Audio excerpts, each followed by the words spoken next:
एक सेठ को रात में नींद नहीं आ रही थी। उसके पास बहुत धन था, घर परिवार सुखी था, लेकिन उसे बेचैनी हो रही थी।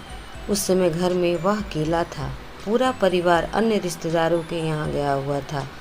रात के 2:30 बज चुके थे, लेकिन उसका मन शांत नहीं हो रहा था। सेठ ने सोचा कि घर के पास स्थित मंदिर तक घूम आता हूँ, शायद भगवान के दर्शन से मन शांत हो जाए।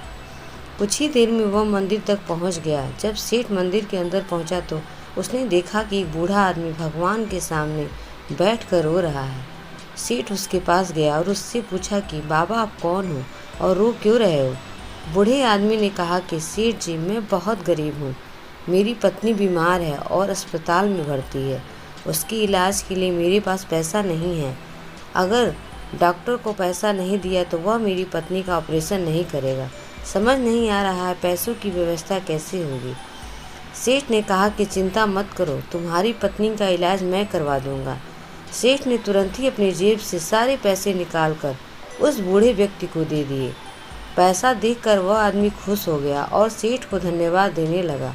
सेठ ने कहा कि अभी मेरे पास इतने ही पैसे हैं, अगर तुम्हें और ज़रूरत हो तो मेरे घर पास ही है, तुम वहाँ चलो। बूढ़े व्यक्ति ने कहा कि नहीं सेठ जी, इतने पैसों में काम हो जाएगा।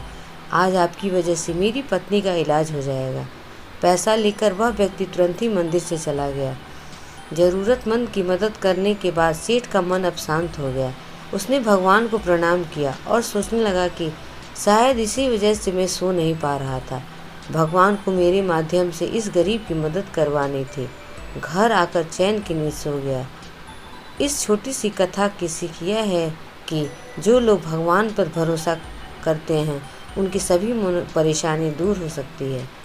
जब एक दरवाज़ा बंद होता है तो भगवान दूसरा दरवाज़ा खोल देता है।